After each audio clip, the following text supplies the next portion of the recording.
All right, good morning, everybody. We want to welcome you to our network conversations today. It's going to be a fun one. I've been looking forward to this one a lot. Before we get started, we're going to do what we normally do, and we are going to ask you to, well, actually, everyone's already done that. We've all renamed ourselves with our location, except for Emily, which I'll pick on you a little bit. If you can add your location, it'll help us when we break into small groups. The other thing that we normally do to start out these conversations is ask a question that is going to fall in line with the topic. Today, we're going to twist that a little bit, and we're going to ask a question of you guys that might seem hokey and weird and off topic, but it will circle around. Just give it time. So, my question for you guys to think about today, we'll have a few of you drop it into conversation if you're ready to go. As people are talking, go ahead and use the chat to enter in your answer so that we can kind of queue up who we can talk to after. But the question is simply this. What is something that you would walk 500 miles for? Think of that for a second. Like, is there anything that you would actually get up and walk 500 miles for that thing? And I knew this was going to be the answer by some of you guys, so I'm going to already say you can't say your family because we already know it's going to be our family, right? Like I know that with me, it's going to be my daughters. And all you can eat sushi, John. You're a little farther than 500 miles from me, as we were talking about that before we recorded. That Reno's got some great sushi, but that'd be a little farther than 500-mile walk there. So for me, actually, it is going to be a meal. Like I'm not that kind of person that I don't buy big things. I don't spend money, but man, I love a good meal. And so if you could convince me that it was worth it, that this meal at the end of the 500 walks is going to be there, whatever it would be, that would be the biggest thing to get me to get up and move is for food. I know that about myself. Doug, let's hear your answer and the why. Oh, I just said to raise $1 million for a great cause. That'd be a wonderful way to get in shape. Is there a cause that comes to mind for you in that? I think something related to the Great Commission would be amazing. Yeah. Mark, talk to me about your answer a little bit. Yeah. So when I was in my 20s, we rode bicycles from Central Florida to Buffalo, New York, 1,425 miles. And there was just something that happened while we were riding on that bike trip when we rode through small towns. Um, and I would love to do it again. I'm old and probably wouldn't make it, but I mean, it was one of those adventures with teenagers and adults. It was phenomenal. For sure. I'm just curious, how many of you guys have REM going in your head right now? Anybody? So the song was mentioned in there, but yeah, for sure. Um, and then was it How I Met Your Mother? Worked that into the series over and over and over again, and it always sticks in my head from now on. But hey, I'm going to pray for our morning, and then I'm going to bring one more of the answers from the chat in and transition that way. So if you guys would join me in prayer, that would be great.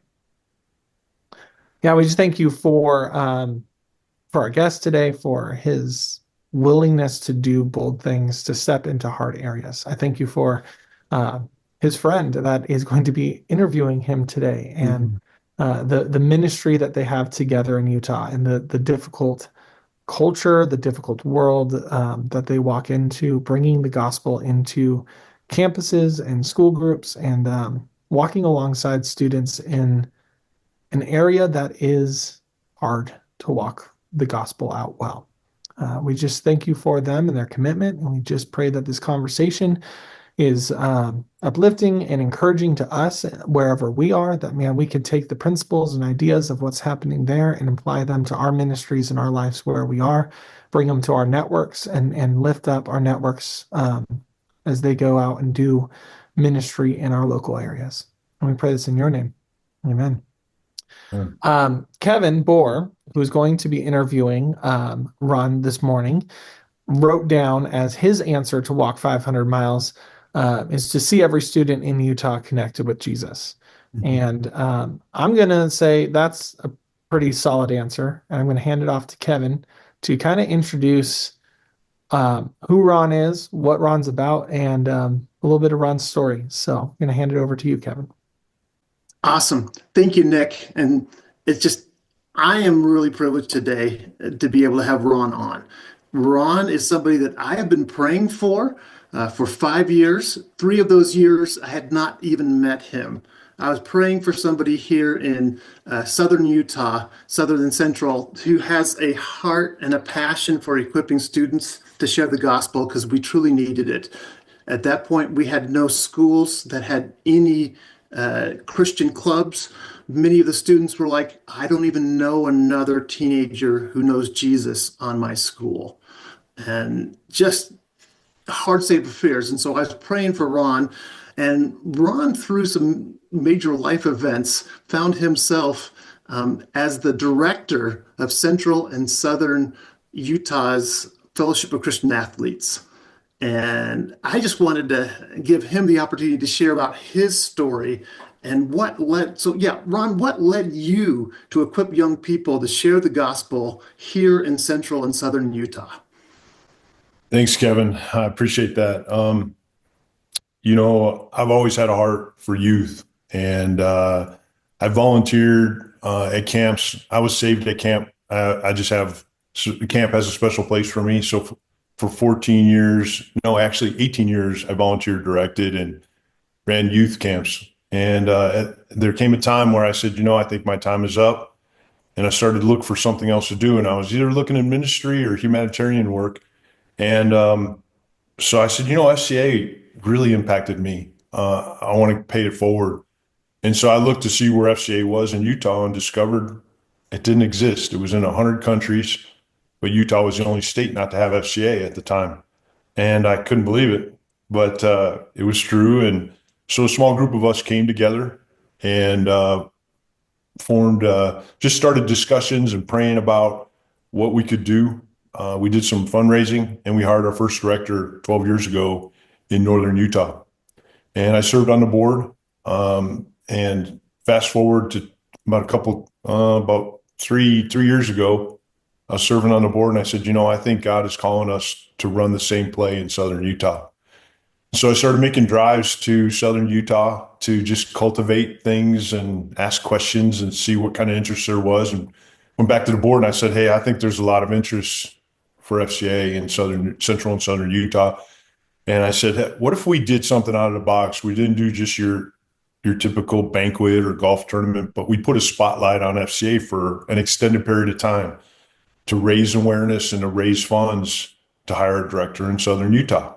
And they said, great, what do you have in mind? I said, what about a walk from northern Utah to southern Utah? So from the Idaho-Utah border down to the Arizona-Utah border. And they said, how many miles is that? And I said, I don't know, a little over 500 miles. And he said, great, yeah, you do that. And so I set out to do the training for it and did that walk. And it was on that walk I had a particularly hard day, a challenging day, a challenging day that I felt God was really just pricking my heart and encouraging me and calling me into ministry. And I got done with the walk, came home, told my wife, Susie, hey, I think God is calling me into ministry. And she said, did you hit your head on that walk? But she was fast to get behind me when she knew that I was serious and passionate about this. She knew how much I loved FCA. She knew how much I enjoyed working with youth and young adults. And it has been amazing 22 months since we made that decision to sell our home of 22 years, pack up a 26-foot truck. We gave everything away to a teen refuge that I met on the walk. It blessed them in ways we never knew that it would. They actually, when I called them 2 weeks later, they said, Ron, you and Susie didn't know this, but we were going to close our doors next month because you were obedient to God's calling and you donated what you did. We were able to keep our doors open. So Just one of many blessings since we've stepped into ministry. That's incredible. Yes. And looking at that, Utah can be a pretty hard place to do ministry. Very little is happening here. So, how do you equip students for ministry here in Utah? Understanding it can be a challenging place for ministry to happen. Yeah, FCA has a pretty simple but powerful strategy. It's called E3. We engage athletes and coaches where they are. We equip them with the gospel, and then we empower them to share it. And we thought, well, how can we do this? How can we do this to really equip these youth to be able to do these kind of things? Where do we engage them? At the schools was challenging, and so two things that we did is one, we created a community huddle where all the schools can feed into one location. And that was at a church gymnasium where we met, and we continue to meet in that community huddle. It was 6th through 12th grade. And then we also launched a FCA Leadership Academy last August to equip and run that E3 play, which we run the E3 play through everything we do, whether it's a volunteer, the board, the athletes, the coaches. That E3 is consistent in all we do. Our mission is to lead every coach and athlete into a growing relationship with Jesus Christ and his church. And that E3 strategy, as simple as it is, it's been around 70 years with FCA. It's just super powerful. And so that community huddle, our goal with those 6th through 12th graders was to equip them, to empower them so that they can share the gospel at their school. And when they felt ready, that they would want to go back to their school, start an FCA club, and things would just, multiply from there. We didn't know how long it would take, and it did take quite some time, and it took a lot of patience and prayer and trust. But in God's timing, it has happened. Last spring is when we launched the community huddle. It was through the spring and then through this entire school year. But this past fall, Brandon is a student who came up to me and said, "Hey, Ron, I'm ready." I said, "You ready? Are you sure you're ready?" He said, "Yeah, I'm ready." And so we had huddles that were from 2 to 5 students to 12. That huddle grew to over 30 kids. And Brandon had the opportunity to present the gospel in front of 32 kids at his community huddle, where it was kind of a safe cocoon, if you will, to do that. It wasn't like going back to a school. And I'm so glad that 32 showed up that night, because the next week when he went to his school, we walked him through everything, what to do in terms of having an advisor, the classroom where he would host it. It wound up being in a yoga gym. The classroom wouldn't hold as many kids as he had for his huddle, believe it or not. And he had 35 students show up at his first huddle, and he was just scared. As he'll tell you, that he was so scared, but he's so glad that he was prepared to do it. And since that time, that huddle has 55 or more kids that are coming, typically. And it's just been amazing to see how God has worked through Brandon. I vividly remember him at his first huddle with his arms folded in a circle. I see him presenting in front of those 32, and then presenting at the school, and then praying over those kids at the school, which is one of the most diverse high schools that we have here in Utah. And since that time, we've had 11 other leaders who stepped forward, who said, "Hey, I want to be a part of what's happening." And it's been just really cool to see 6 other huddles that are either have developed or going through the process.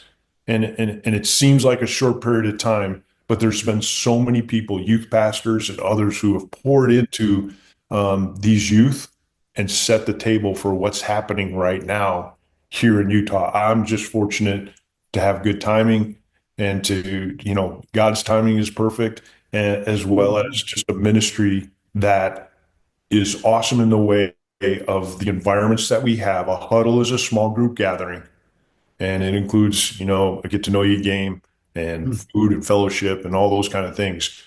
But the powerful thing about a huddle and camps and clinics and things that we do is peer to peer. It's not an adult always doing it with a youth. It's a youth to youth, athlete to athlete, coach to coach, and that's where the multiplication really happens. Which is truly amazing because here in Utah, it's a lot of student-led ministry. We're not able to go on to the schools. It has to be the students doing it. And so it's totally putting it in their hands and trusting God to no end. And looking at that, how has the network helped in building the ministry down here in central and southern Utah? The network has been amazing. I always talk about having amazing ministry partners, Kevin, and you're one of them. And I greatly appreciate Thanks. the call that you gave me back in 2023, September. I won't forget it was September 6th, 2023. And I had to listen to the call 3 times just because I was like, is this really happening? And it's happening in Utah. I was in Kansas City at the time. I was at boot camp for FCA, and you called and said, hey, I bring together all the youth pastors. We meet monthly, and we'd love for you to be a part of the group. And I was like, whoa. And then you said what you said in the introduction in terms of, I've been praying for you for 5 years. Now that wigged me out a little bit because I was like, who is this guy? I don't even know him. And he's been praying for me. But then I learned later on, it wasn't me specifically. It was somebody to be in the position that I'm presently in. So the network has been amazing to collaborate with pastors and to be a part of that group. Just a super blessing. Some of those guys have turned out to be not only just ministry partners, but great friends and people that I'm in communication with consistently every week. We pray for each other. We collaborate with one another on ministry opportunities with youth. We support one another in different ways. And it's just been amazing to see what's happened. It's not about, they talk about, it's not about the name, on the jersey kind of thing. That's what this group is all about. It's like, how can we reach youth and how can we do it together? And so it's been truly a blessing. And anybody who's on this call, if you have an opportunity to participate with and involve FCA, I did say it's the oldest and largest sports ministry in the world. There's an FCA in your area. If you need to be connected or want to be connected, or I can do an introduction or help in any way, Awesome. FCA wise or not, please don't hesitate to reach out to me, and Kevin will share my information. I appreciate that, Ron. And looking at it, what have you seen have been transferable principles that have helped youth leaders kind of experience the gospel breakthroughs that you've seen right here in kind of southern Utah? Well, the first thing I always start with is collaboration, creating relationships and collaborations. Every time I meet somebody or every time a door opens, I walk through it and know that God has put me in that place for a reason to meet this person. I don't always know why, but it's been amazing when I just trust. But collaborations are huge. We're not meant to do this alone. In the career that I used to be in, sports administration, I worked in college and professional sports. There's a lot of things I could control. When I got into ministry, I understood I can control anything. God was in control. And so having ministry partners and collaborating with them in every way has been amazing. And that's definitely transferable anywhere, in anything that you do. The second thing I would say is that I've learned through ministry is, and I've tried to be this way in my life, is to be consistent and follow through. And, consistent in every single day, no matter, ministry's hard. It is tough. This is a tough place, and it's tough to raise funds. It's tough to work on the ministry and work in the ministry simultaneously. And there are some unbelievably challenging days, and there's some unbelievably rewarding days. But to be consistent through all that and to follow through on everything that I have said I will do is really important. And where I learned how important that is when I noticed that some people were standoffish or on the sideline and weren't jumping in. And it confused me because they said, love what you're doing. Well, what I found out later is they were watching and they were waiting for the moment that I would break or that I would turn away or that I would say, whoa, this is too tough. I'm going back to my other world where it's a little bit easier. And that didn't happen. That walk really refined my faith in God and my trust in him. There was a day that should have been 4 hours, 5 at the most. It turned out to be 13. And I was lost in the Dixie National Forest. And if you know anything about the Dixie National Forest, it's just shy of 2 million acres. It's not a place you want to be lost, especially with my vision. I have poor vision. I have low vision. And my wife was on the phone with me and said, Ron, I can't help you. What happened is my GPS went, but my cellular phone was still working. Long story short, God did put it on my heart during the prayer before I started walking to say, you're going to need help today, and you're going to need to reach out to other people for help. And so take that help. And you're also going to need to depend on me. And man, when my phone was at 5%, I was giving my final coordinates to the Department of Transportation. And when I had already run out of water and food at that point, and then my phone went dead after I gave my final coordinates, and I said, okay, God, I get it now. I get that I need to depend on you 100%, unequivocally, at every turn. My life is in your hands right now. But I was at peace that I can't describe. My family was wigging out. Everybody else was wigging out. And I was like, God put me here. He's going to get me out. I know it. And I trusted him 100% in that situation. And I didn't waver. And that helps me a ton in walking through ministry and on those tough days. The last thing I would say is that really that trust. I had a way that I thought ministry was going to go, and 9 times out of 10 on everything that we've done, it hasn't gone the way I thought it would go, or how I drew up the plan, or the time. 9 times out of 10.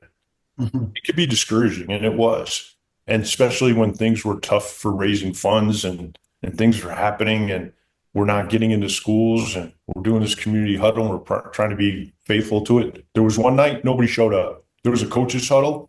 Nobody showed up except one coach. And my wife said, why are you going? And I said, because that one coach is coming because she wants to talk. She needs somebody. And I went, and it was an amazing hour-and-a-half conversation with this coach that I have a great relationship with to this day. So to really trust him 100%, that he's put our feet right where they are for a reason, and that in everything that happens, good and bad, challenging or not, to stay consistent, but trust him 100%, and he will reward that faithfulness. And he has, unbelievably, so many times during my 22 months of ministry. Wow. Like, this is so good, Kevin and Ron. I mean, just where this conversation went is like, it's a perfect time for us to let's swing into some small groups. There's some questions in the chat, but it's interesting, Ron, the way you just ended it, because the first question is, how does deepening our trust in Jesus affect our ability to see gospel breakthroughs, And then the unity, the collaboration piece. But what we're going to do is for about 10 to 15 minutes, jump into some small groups, keep unpacking this conversation, and then we'll flip back out into a large group and kind of share a little bit of I love the fact that there's a lot of smart people on this Zoom call, but none of us is as smart as all of us. And the dependency thing you just shared there, Ron, is a great place for us to start. So I think Phil's going to move us in those directions. Feel free to pause the video here and think through these questions yourself, or with the group that you're viewing this with.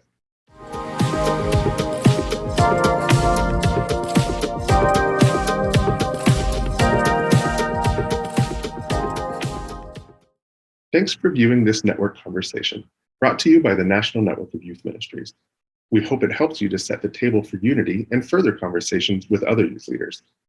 Any shared links are in the comment section on NNYM's YouTube channel. While you're there, feel free to like and subscribe. If you want to join our next conversation or training, you can find upcoming live events on our Eventbrite page. You can also connect to a local network leader at nnym.org. We're here because we are better together.